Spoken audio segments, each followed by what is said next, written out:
We live in interesting times. For the headlines. British Prime Minister Theresa May reaches out to her opponents after narrowly surviving a confidence vote sparked by the crushing defeat of her EU withdrawal plan.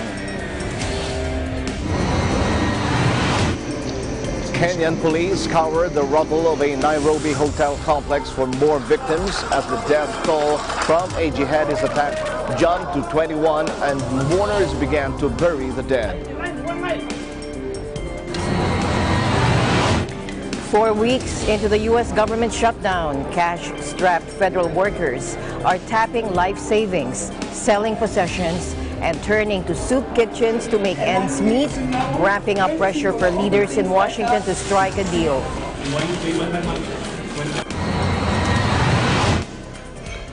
Researchers said humans need to eat more beans and lentils and less red meat to protect the planet and our own health.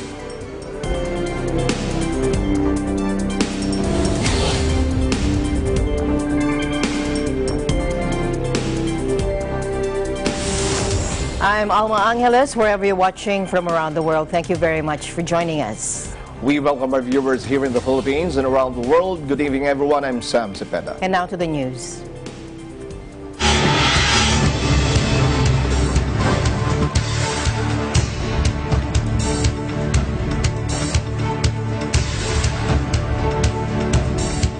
British Prime Minister Theresa May survived a no-confidence vote sparked by the crushing defeat of her Brexit deal just weeks before the UK leaves the European Union.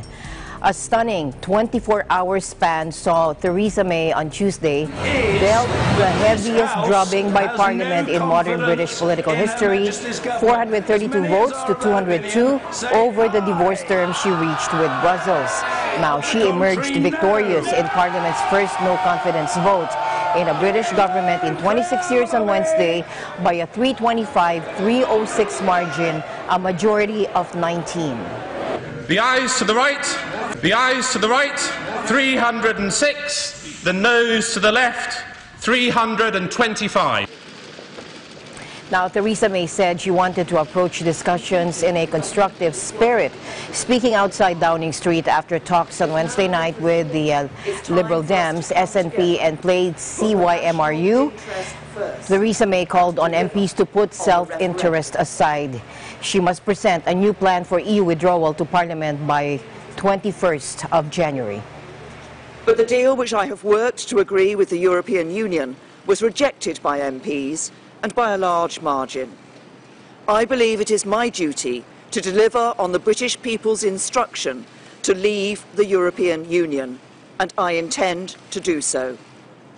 So now MPs have made clear what they don't want. We must all work constructively together to set out what Parliament does want. I am disappointed that the leader of the Labour Party has not so far chosen to take part, but our door remains open. In a piece of shameless political Now, the Prime Minister has invited party leaders and other MPs to discuss what needs to be done to reach parliamentary consensus on any future deal. However, she has been criticized for her unwillingness to compromise or alter her red lines. Now, Jeremy Corbyn, the opposition leader, has said that before any positive discussions can take place, the Prime Minister should rule out a no-deal Brexit. Recklessly ploughing on. The question is that this House has no...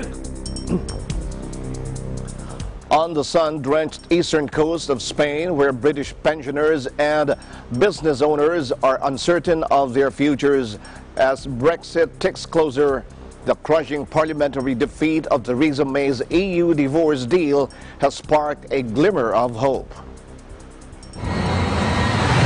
It would be disastrous if there was conditions imposed that led to a mass exodus. There's so many Brits live here and spending their pensions and running businesses.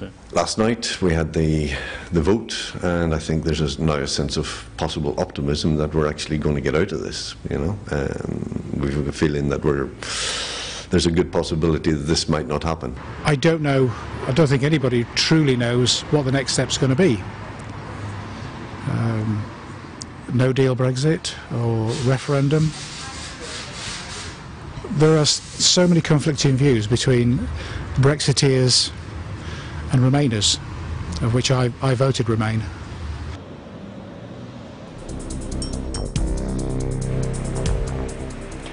Two of the world's most important democracies are now experiencing political chaos, as we've just seen. One is in the UK about the Brexit, and now to the US, the partial government shutdown.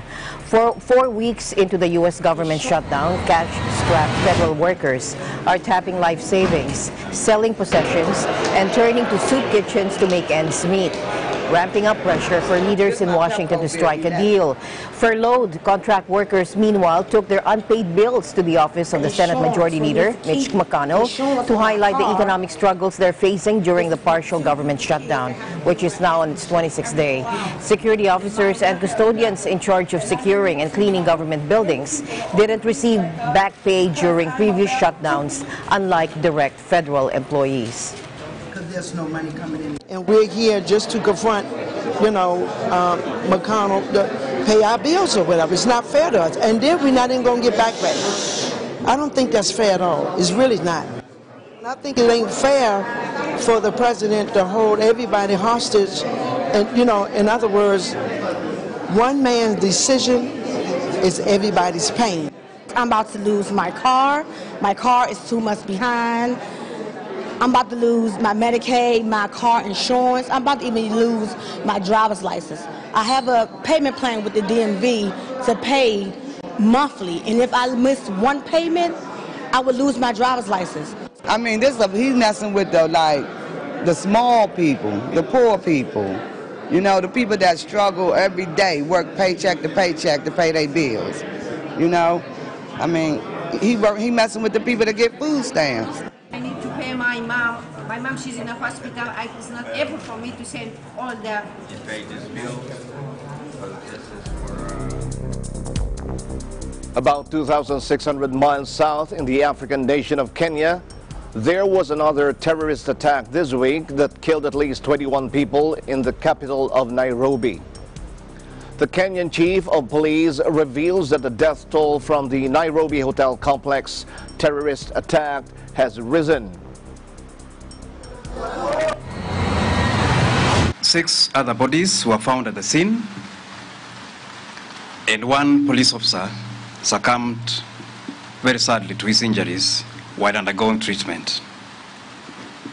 Number 2, 28 persons were admitted to various hospitals in Nairobi. And third, 5 terrorists were eliminated. These are the nationalities of the persons who very sadly lost their lives.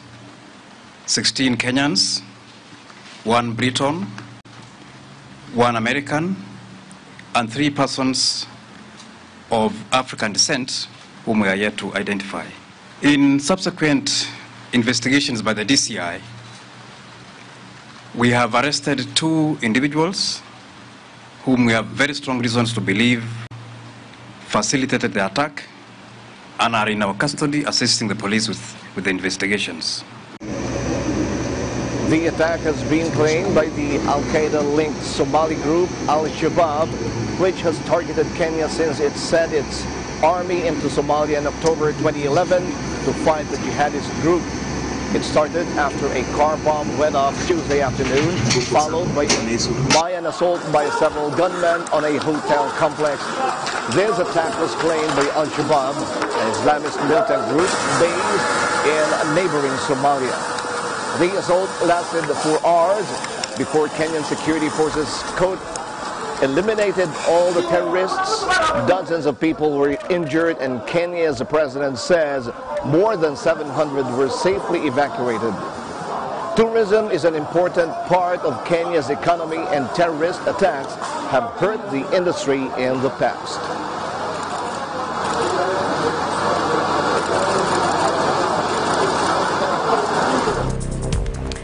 In other news, several gas explosions rocked a university science library in eastern France. Take a look.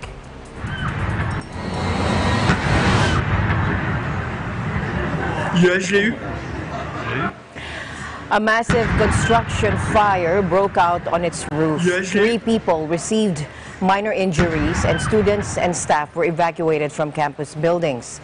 The fire started at a roof terrace of the campus building and is currently under control, according to the university on Twitter. It added that the fire broke out due to construction works being carried out on the roof. According to initial media reports, the blasts were the result of gas tanks exploding as fire continued to spread. Authorities in the city and university insisted there were no risks of chemical leaks. The incident comes days after a blast apparently caused by a gas leak hit a Paris bakery, killing 4 people and injuring several.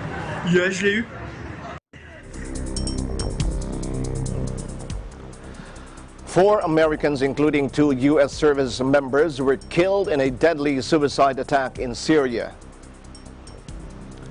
ISIS has claimed responsibility, but at this point has provided no proof of responsibility. Hours after this horrific attack, Vice President Pence declared that the ISIS caliphate had, quote, crumbled and that ISIS had been, quote, defeated.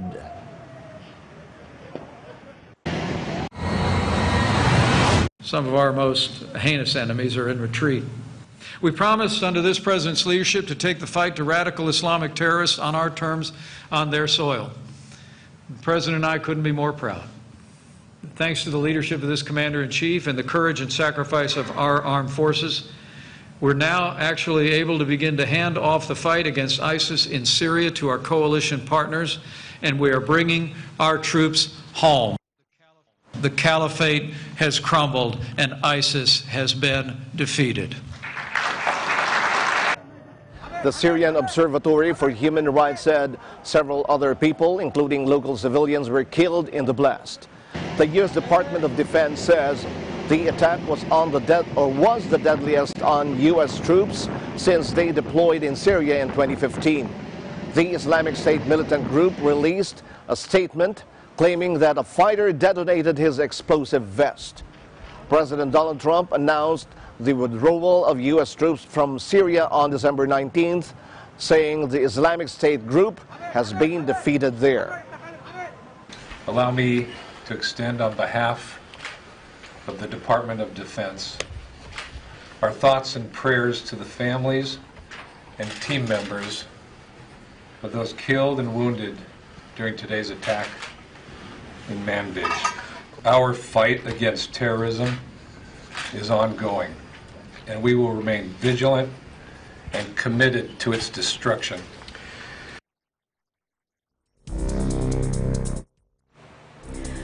A top North Korean official left for Washington on Thursday, reports said, for talks with his U.S. counterpart ahead of an expected summit between President Trump and Pyongyang's leader Kim Jong-un. Kim Yong-chol, Kim's right-hand man, and the counterpart to U.S. Secretary of State Mike Pompeo in denuclearization talks, was seen getting into a vehicle at Beijing airport after flying in from Pyongyang.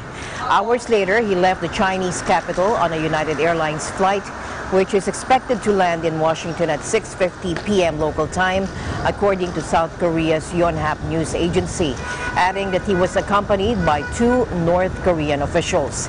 He was expected to meet Pompeo on Friday before paying a courtesy call on President Trump, it said, and appeared to be carrying another letter from his leader for the U.S. Commander-in-Chief. Now, Kim's trip comes as expectations grow for a second U.S.-North Korean summit after Kim Jong-un last week went to Beijing, long Pyongyang's key ally, for talks with President Xi Jinping. The summit, which observers say will probably be held in either Vietnam or Thailand, is expected despite a lack of progress in denuclearization negotiations.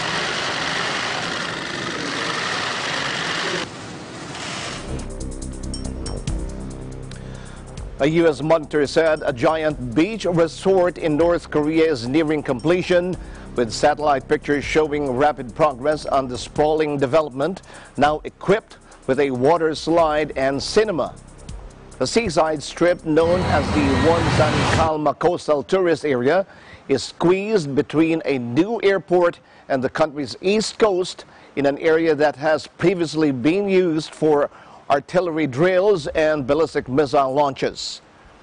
It is intended as a centerpiece of the isolated country's nascent tourism industry as Pyongyang seeks to develop its economy despite international sanctions imposed over its nuclear weapons programs.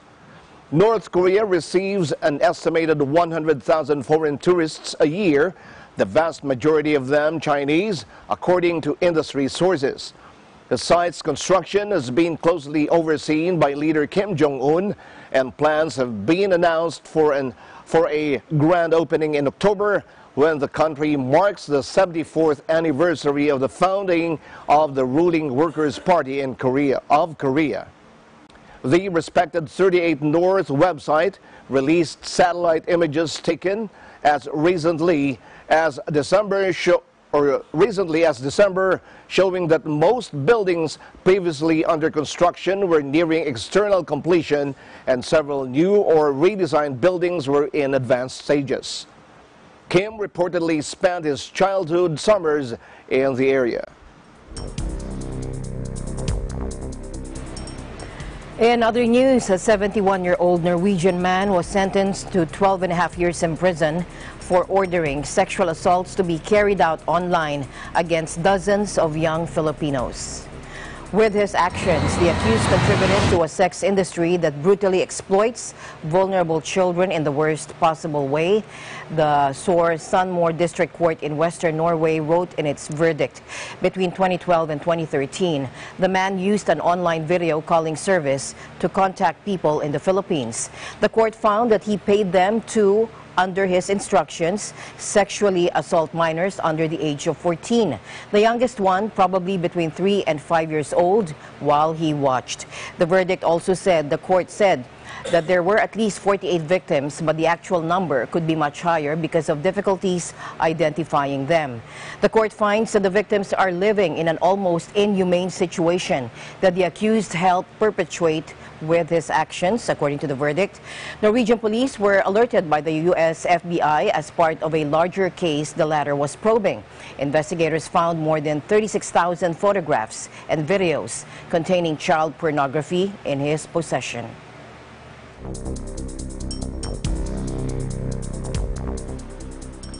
In its World Report 2019, Human Rights Watch offers several examples of groups working globally to stand up to oppression.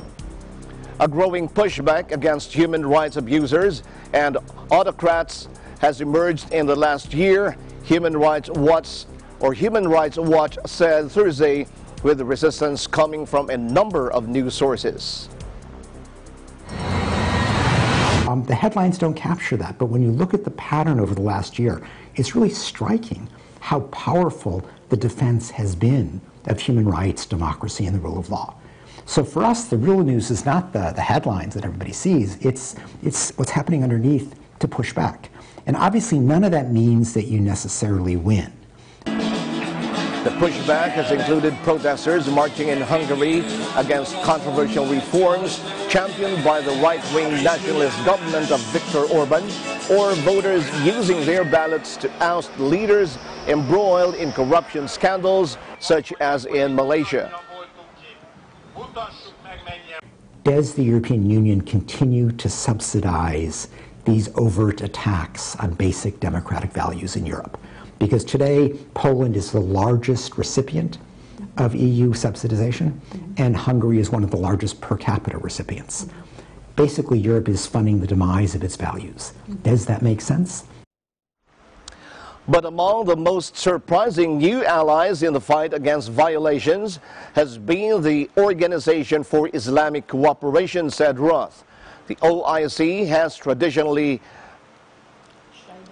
shied away from taking any individual country to task other than Israel, noted Roth, but the group of 57 mostly Muslim-majority nations last year backed an initiative critical of Myanmar's treatment of Rohingya Muslims. It was obviously coming to the defense of Muslims. But the fact that they were willing to do that and to target a particular country other than Israel had never happened before. And for me, that's probably the most surprising new ally that we found. The HR director voiced hopes that the new players would engage in what he believes to be the biggest neglected problem around the world, China's detention of Uyghurs. You have decimated Uyghur society. You know, upwards of 10% of the Uyghur community is in prison today. Now, if any other government in the world did this, you know, it would be creating outrage and headlines around the world. But because this is China, because it has, you know, a lot of economic might, it tends to be exempt from criticism. Now, that's beginning to change. The HRW director hoped that new allies like the OIC would use their influence against Beijing on the issue. But when you look at the pattern over the last year, it's really striking how powerful the defense is. The news continues here on Eagle News International. We'll be right back. Stay tuned.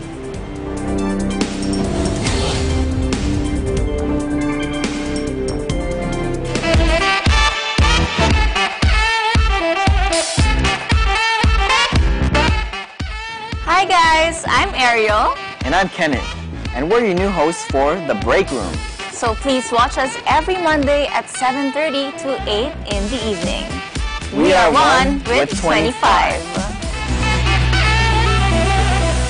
Know the latest news and information here and abroad.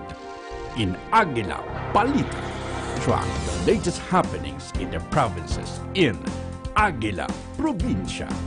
Be aware of important events in Asia, in ASEAN in Focus, and be updated in the biggest news around the world in Eagle News International. Tune into Mata ng Agila and get the day's headlines and news that are sharp, accurate, and objective. Only here at Net 25. Pep News, Linggo, alas 4 hanggang alas 5 ng hapon.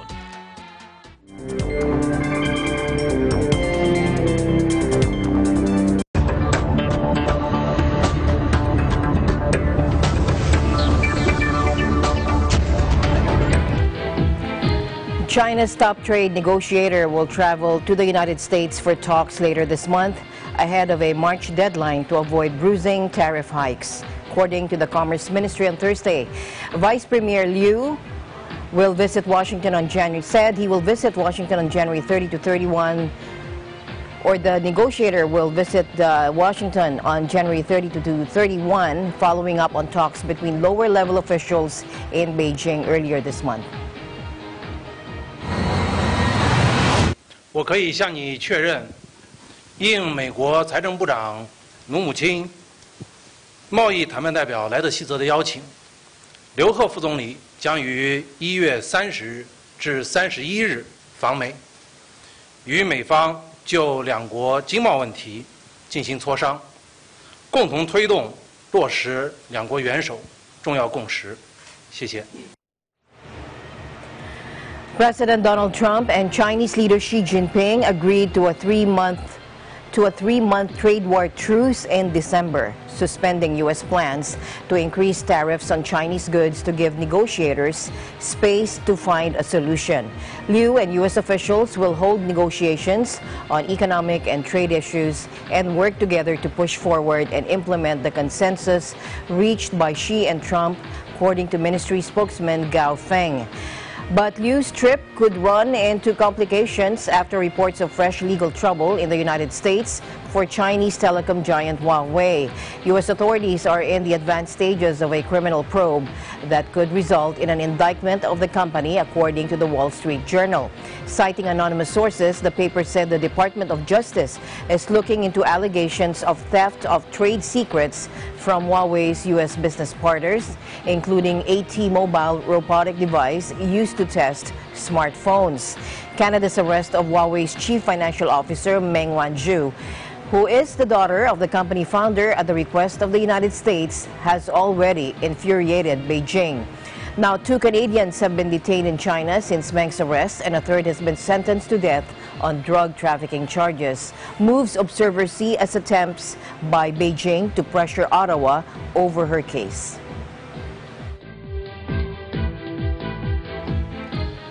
Former Nissan boss Carlos Ghosn will stay behind bars in Japan for the foreseeable future after a Tokyo court quashed his appeal for bail as he faces charges on 3 counts of financial misconduct.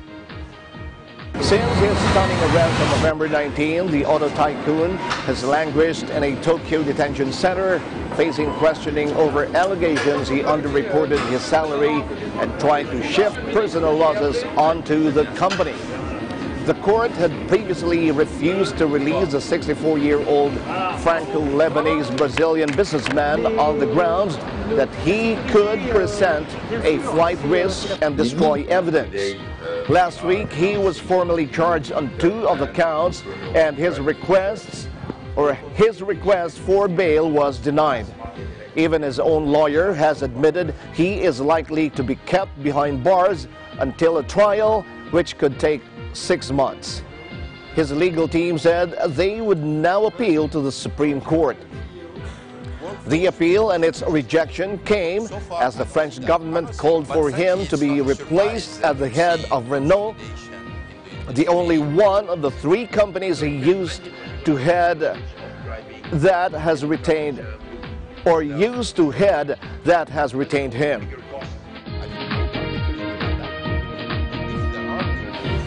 Hitachi said Thursday it would freeze construction of its stalled nuclear power station in Wales due to financing problems, a blow to Britain's nuclear strategy and a costly decision for the Japanese firm. Shelving the project at the Wilfa new Diri plant on Anglesey, a small island off the Welsh coast, will cost the Japanese firm 300 billion yen or $2.8 billion. Hitachi launched the 3 trillion yen project after acquiring Britain-based Horizon Nuclear Power in 2012.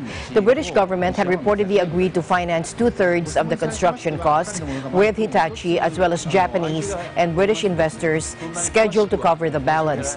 But Hitachi's fundraising efforts have been deadlocked at home, while its request for additional investment from the British government has been shelved with London consumed by Brexit. The halting of the project also deals a blow to Japan Inc.'s attempts to expand its nuclear power businesses overseas after the Fukushima disaster of March 2011 effectively halted demand for new reactors in Japan. A massive tsunami triggered by a 9-magnitude earthquake in March 2011 overwhelmed reactor cooling systems at the Fukushima Daiichi plant in northeastern Japan. It caused reactor meltdowns, releasing radiation in the most dangerous nuclear disaster since Chernobyl in 1986.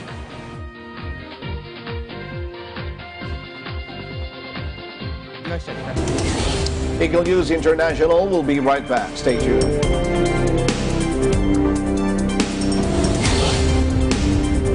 Alamin ang mga pinakahuling kaganapan sa loob at labas ng bansa. Agila Balita. Yun din ang mga sariwang pangyayari sa mga lalawigan. Sa Agila Probinsya, ihimayin ang mga pangyayari sa Asia. Hatid ng ASEAN in Focus. Pati na ang mga kaganapan sa iba't ibang panig ng mundo sa Eagle News International.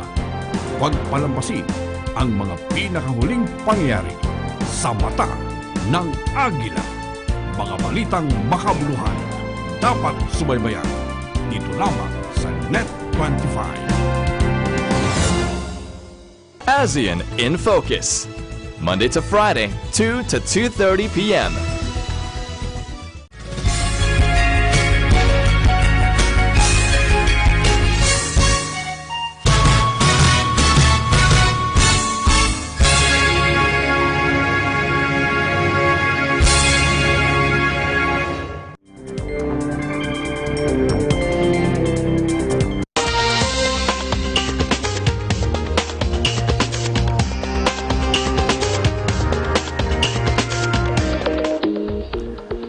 Heavy rains in parts of Southern California caused flooding at Seal Beach, with traffic affected and some residents having to deal with the high water levels outside oceanfront homes. Heavy rain was forecast Thursday in the San Francisco Bay Area, and the National Weather Service said blizzards and even avalanches were a possibility in the higher elevations of the Sierra Nevada, where winds could gust to 125 miles per hour on ridgetops. This is a life-threatening situation, the Weather Service warned. Wednesday saw toppled trees, snarled roads, and downed power lines all around Northern California, sometimes with deadly consequences. Rain and winds forced the cancellation of more than 140 flights at San Francisco International Airport.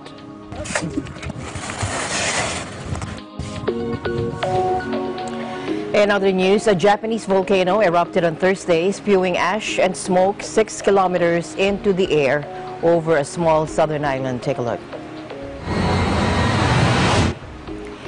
Now, there were no reports of injuries or damage from the eruption on Kuchi Noirabu in the far south of Japan. A local official said there had been no evacuations on the island, which is home to just 109 people. Government spokesman Yoshihide Suga said the plume of smoke and ash from the eruption rose 6,000 meters. But there is no impact on the community and no injury or damage has been reported. Local official Shogo Sado said there are currently 71 households comprising 109 people living on the island, including some who are just a few kilometers from the crater. He confirmed no evacuations had yet been ordered, but said preparations were being made in case it became necessary to move people, some of whom are elderly and frail.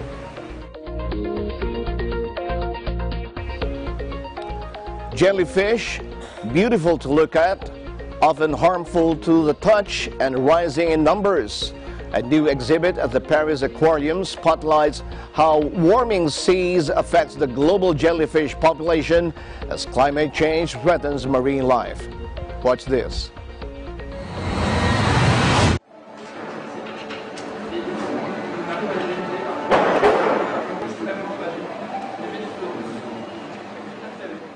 Franchement, c'est vraiment ici que j'ai découvert qu'il y avait autant d'espèces, surtout au niveau, parce que j'aime bien aussi regarder les dangers, ceux qui sont, voilà, parce qu'il y en a en effet qui sont limite mortels, donc c'est super intéressant. J'avais déjà eu affaire à quelques méduses aux Antilles, mais à part ça, non, je découvre vraiment les différents types, en plus les couleurs, non, c'est magnifique.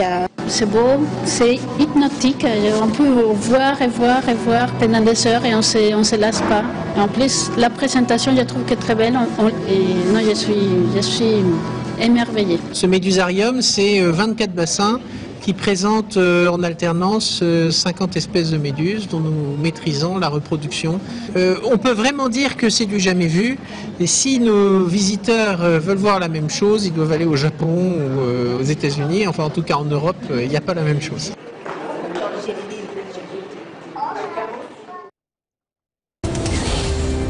Eagle News International will be right back. Stay tuned.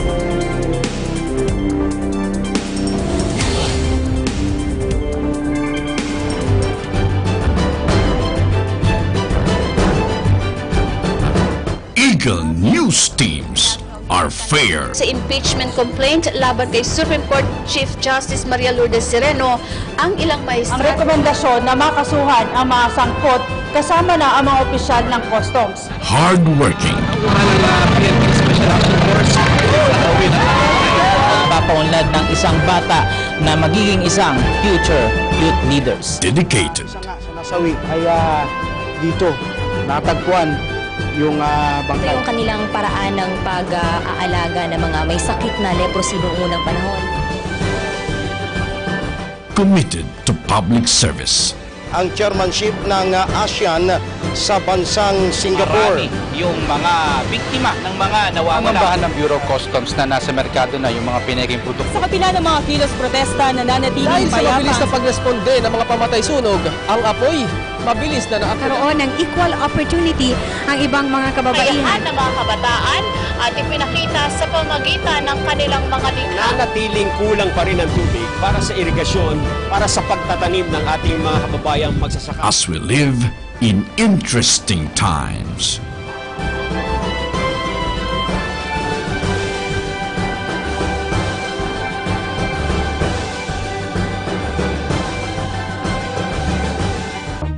Mga isyong panlipunan.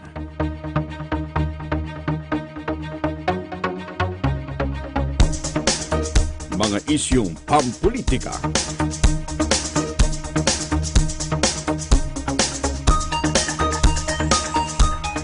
Tatalakayin, lilinawin, kasama ang mga batikang komentarista, Congressman Dante Marcoleta at Jen Sobartiaga sa Ganang Mamamayan. Lunes hanggang Biyernes, alas 8 hanggang alas 9 ng umaga.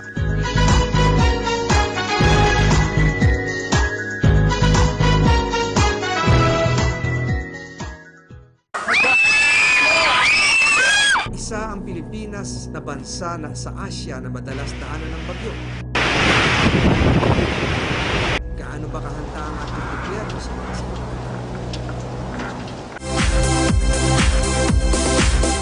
Paano nga ba mabilis ang pagbangon ng mga Pilipino?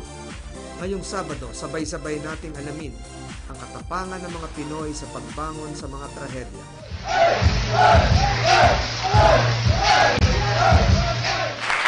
Kasama natin ang mga estudyante ng Navotas Polytechnic College. Tol ng Bayan, January 19, 8:30 ng gabi pagkatapos ng Happy ang Buhay sa Net 25. Inaanyayahan po namin kayo manood ng Tol ng Bayan tuwing Sabado, 8:30 p.m. sa Net 25.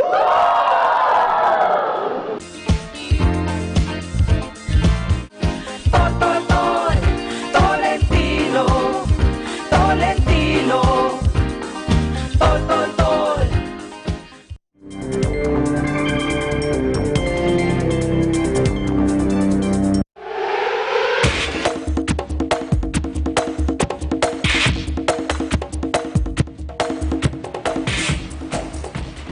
All right, for sports news, here's Ben Bernaldez. In boxing, with Bronner set to face Manny Pacquiao this Saturday night in Las Vegas, the two men participated in the traditional Fight Week press conference and things went off crazy towards the end. Bronner was asked a question by well-respected Showtime boxing analyst Albert Steen and turned it into a vulgar rant against him. Then Adrian Bronner tells a Filipino Pacquiao supporter a racist remark. This is not the first time he's specifically gone to the Asian stereotype during the promotion of his fight.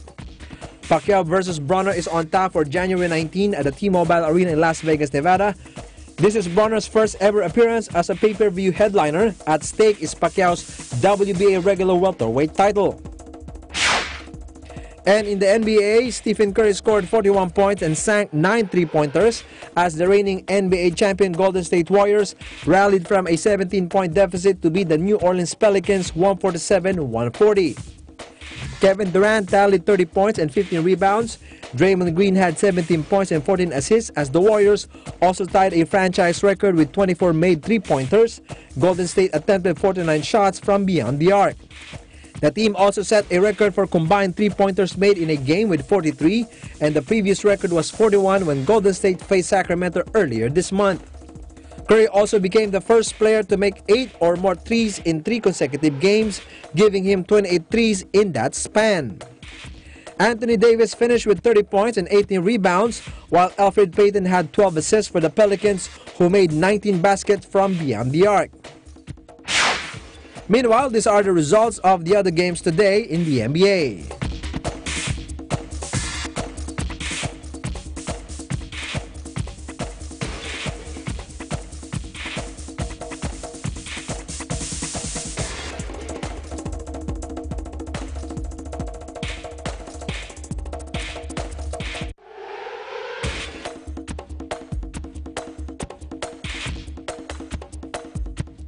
And these are the stories for EN Sports. I'm Ben Bernaldez, and I am 1 with 25.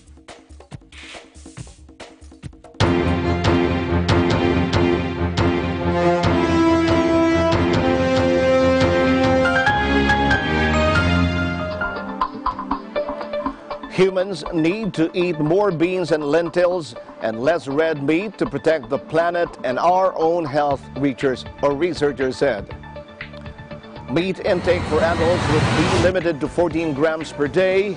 That's about half a slice of bacon. The team behind a landmark food study published Thursday in the Lancet say intake of some foods such as meat and sugar needs to fall by half by 2050 to reduce the global burden posed by the 3 billion people on Earth who are either over or underfed. While richer nations must drastically slash their meat consumption, regions such as South Asia currently experience a dearth of calories and protein from a lack of red meat.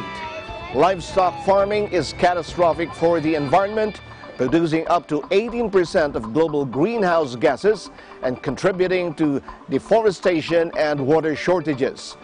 A study found that a significant shift in the global diet would mean eating about half as much sugar and red meat and twice as many vegetables, legumes, fruits, and nuts. Researchers said that if people follow the planetary health diet, more than 11 million premature deaths could be prevented each year. Greenhouse gas emissions would be cut, and more land, water, and biodiversity would be preserved.